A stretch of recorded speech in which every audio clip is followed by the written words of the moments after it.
Yo, what's up mga kabeta? Kamusta kayo? At welcome back ulit sa channel ko. Ngayong araw, pupunta tayo sa barracks ni Sir Lawrence. Bibili kasi ako ngayon ng gapi. So, pupunta tayo sa barracks nila. Sigurado kong taga-das mga kabeta.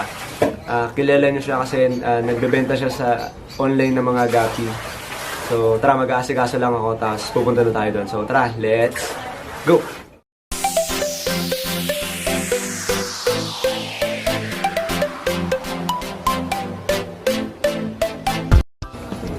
Pero ang main kasi na na ribbon, hindi siya nakakabuntis. So yung main, pan-display lang siya.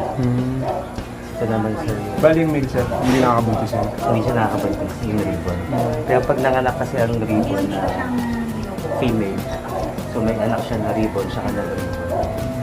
So hanapin mo ngayon yung main na wala ribbon. Albino, so red eyes na yun sila. So ito yun, tsaka ito. Ito, sir, mga albay na po. Tapos ito sir, ito yung mga juvies ng ribbon. Ito, sir, yung mga nila parents. Ay, bali, ito parents sila, sir.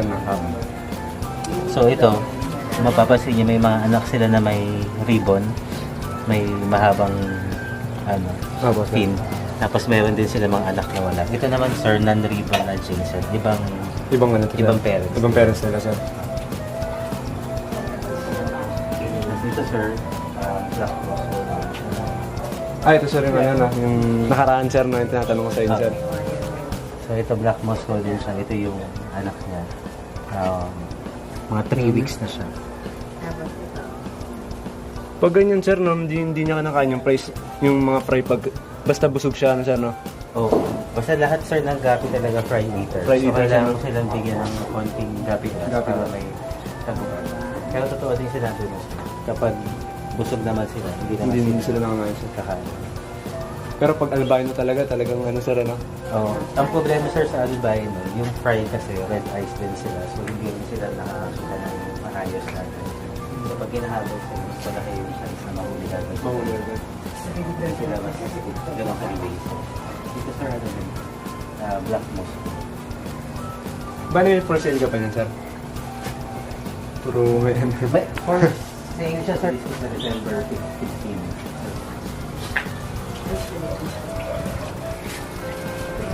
Bali, sir, may may sale ka, no? Oo, yung AFR tsaka blue topaz. Yung AFR sir, tatlong pair pa lang yun.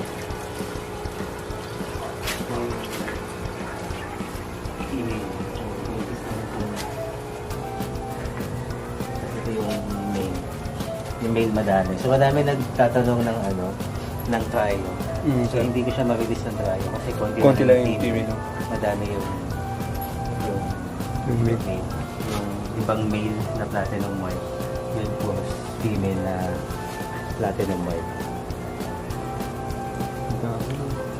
Kasi ito sir yung mga breeders ko ng HD white. So, medyo adult na yung mga male. Kaya yung mga buntot nila mas malalapan. Mas maano yun, sir, no? Kumbaga, full grown, sir, no? Oo. Ito sir yung isang pang-show ko siya dati na male.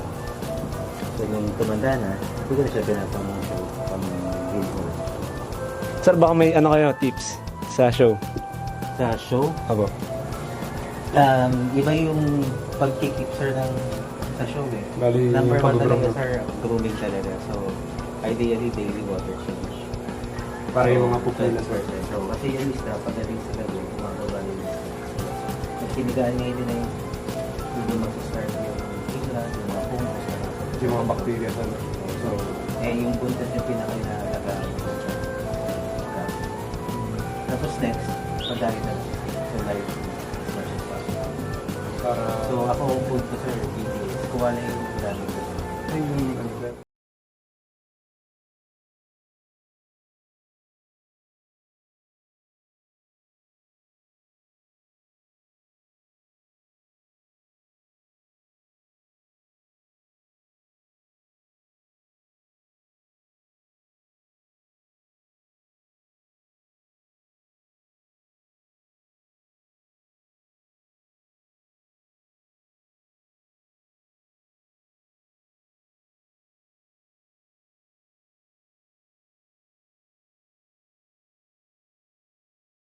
So yun mga kabeta, nakabili nga tayo kay Fish.net, kay Sir Lawrence ng Black Moscow tsaka Platinum White. Tapos yun, may libre tayong Gapi Grass tsaka fish food. So uwi na tayo sa bahay natin. So yun mga kabeta, ito yung nabili natin. Ito yung female na Black Moscow. Dito ko muna sila ilalagay mga kabeta. Acclimate ko muna. Tapos ito yung Platinum White.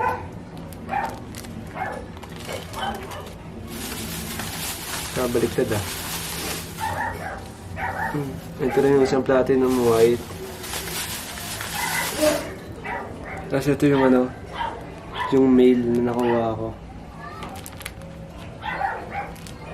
Yan.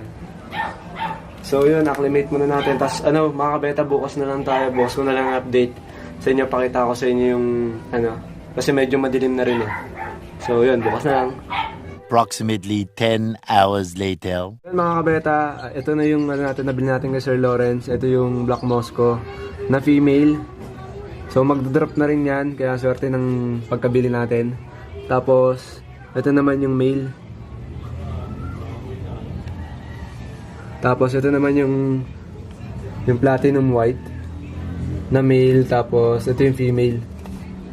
Ito yung female. So dito ko muna sila pansamantala nilagay sa beta tank.